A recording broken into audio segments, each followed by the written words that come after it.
Monsieur le sénateur, monsieur le député, monsieur le président du conseil départemental de Vaucluse, monsieur le président de la communauté d'agglomération de Ventoux-Comtat-Venessin, mesdames et messieurs les maires, mesdames et messieurs les conseillers communautaires, mesdames et messieurs, bonjour à toutes et à tous. Alors moi aussi déjà ce matin, ou plutôt cet après-midi, j'aurais aimé tous pouvoir vous citer les uns après les autres. Parce qu'un contrat de transition écologique, ça se fait dans une collaboration que vous avez particulièrement bien décrite précédemment et où chaque maillon, chaque personne joue un rôle absolument essentiel. Alors, Monsieur le Président, c'est moi qui suis très impressionnée et très reconnaissante d'être ici aujourd'hui à la COV et je voulais vous féliciter toutes et tous, en toute humilité, et vous remercier vraiment très sincèrement pour ce travail que vous avez mené en parfaite collaboration, je le disais. Parce que c'est grâce à vous toutes, à vous tous, que nous sommes aujourd'hui réunis ici pour signer ce contrat de transition écologique du territoire de la communauté d'agglomération Ventoux-Comtat-Venessin. Je sais que les élus et les agents de la communauté d'agglomération ont fait un travail remarquable, d'impulsion et de coordination aussi. Tous mes remerciements vont donc à Geneviève Boissin, Audrey Guillet, Marjorie Virvancos, Vincent Tardy et monsieur le directeur Laurent Marteau. Je sais aussi que les services de l'État ont été exemplaires. Ils le sont toujours, hein, mais là particulièrement. Et donc, merci beaucoup à nouveau à vous, monsieur le préfet, de faire tant pour le Vaucluse et en particulier dans ce cadre-là. Merci aussi aux agents de la DDT, je pense à Isabelle Klipfel, à Catherine Perret, à Xavier Hertz aussi de la DDT pour leur mobilisation. Vous avez aussi pu compter sur l'expertise des agents de l'ADEME et de l'ADREAL qui prouvent une nouvelle fois qu'ils sont un précieux relais au cœur des territoires. Et donc merci à Cécile Chéry, aux coordinateurs Bernard Vigne et Brigitte Guibaud, ainsi qu'à Sarah Aramis. Ensemble, en 6 mois, vous avez élaboré un vrai plan d'action qui va permettre à notre territoire de s'engager très concrètement dans la transition écologique. Comme Monsieur le Président le dit, de s'envoler quelque part vers la Lune. Mais c'est ça qu'on doit viser avec la transition écologique. J'insiste d'ailleurs sur le très concrètement. Quand on dit qu'on vise la Lune, on peut dire que c'est très abstrait tout ça. Eh bien non, pas du tout. C'est très concret. Parce que c'est toute la spécificité du contrat de transition écologique tel que le gouvernement l'a imaginé. Le but, c'est de fournir des outils qui permettent aux territoires volontaires de mettre en œuvre des projets durables, qui répondent aux réalités des territoires, qui font changer les choses très concrètement sur le terrain. Je ne vous cache pas qu'un des enjeux de puissance de la France, alors là je m'éloigne un petit peu de notre sujet, vous allez croire, mais en fait pas du tout, et c'est ce que le président de la République défend quand il est à l'étranger, c'est à quel point nous, en France, on a ce souci du terrain, sur le terrain, de la transition écologique. Et tout ça, en travaillant, vous participez à cet enjeu de souveraineté, au rayonnement de la France plus loin encore.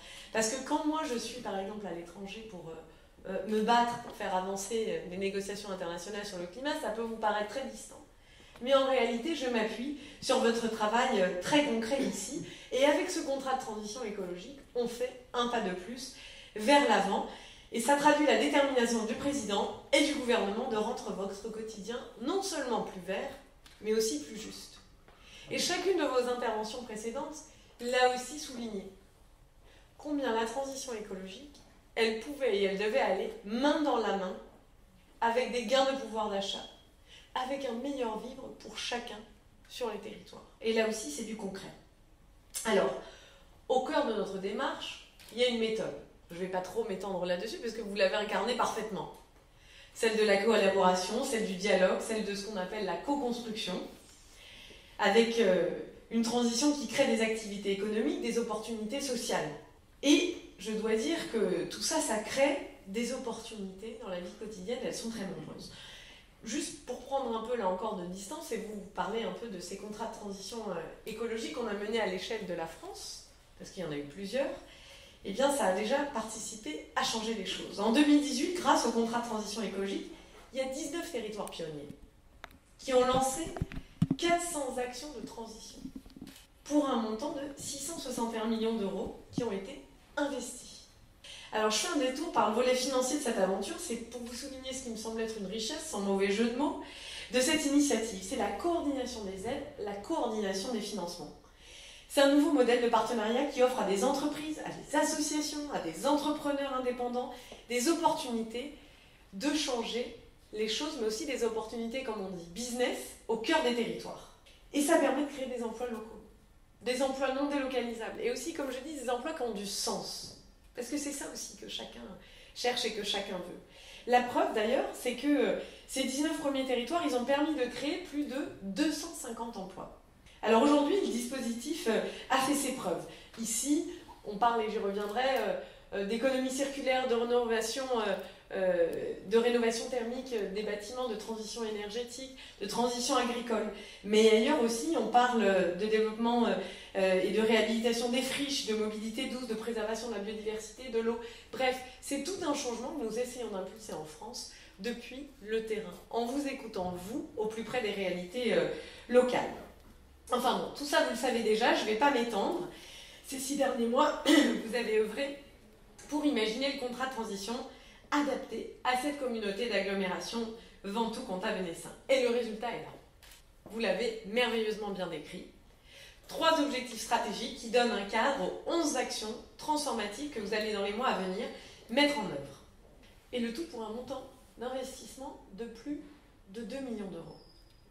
Je sais que le bouclage du plan de financement dans le temps imparti n'a pas été évident d'ailleurs. Donc bravo, merci, vous avez réussi et pour ça, je vous dis à nouveau en toute humilité, bravo. Alors, ces objectifs, à l'ADN 100% Comtat-Venessin, quels sont-ils ? 1.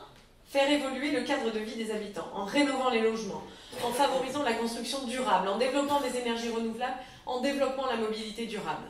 Et nous venons de le voir, pour ce dernier point, les choses sont déjà très bien lancées. Je pense également au contrat de développement territorial pour les énergies renouvelables, qui va permettre à notre département de faire valoir le premier charme, le soleil. Deuxièmement, vous le savez, l'économie circulaire, c'est un peu mon tropisme. Alors, souvent, quand on me branche là-dessus, je parle pendant 3 quarts d'heure, je vous passe et je vous épargne ça, mais je suis quand même très fière que vous ayez choisi de vous concentrer sur la mutualisation des entreprises et des ressources.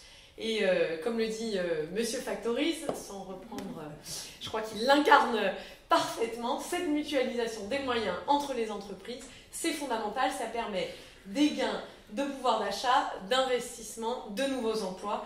Et je suis certaine que Carpan Sud, qui pilote cette action, a vocation à transformer le quotidien de nombre d'entreprises de notre territoire, notamment en leur permettant de réaliser des économies, de créer des nouveaux emplois. Et enfin, l'adaptation de notre agriculture au changement climatique. Parce que c'est vrai que notre agriculture, elle est aux premières loges. Elle porte énormément et on lui demande beaucoup de choses.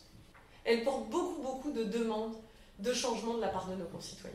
Et il faut que nous accompagnions ceux qui nous nourrissent au quotidien, ceux qui font la beauté aussi de la réalité et de notre territoire. La réputation de la TAPI, qui va piloter cet axe stratégique, parle pour elle.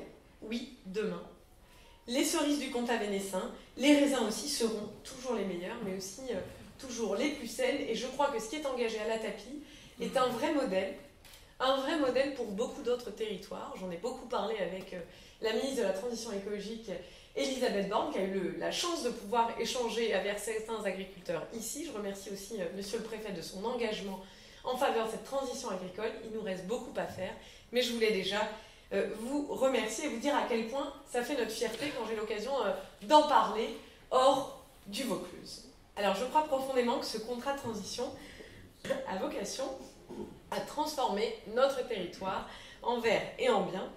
J'ai une toute confiance, vous voyez ça veut dire que souvent on a trop parlé. Donc j'ai bien compris le message que m'envoie ma propre voix et vous remercier encore de tout le travail que vous avez fait en un temps record.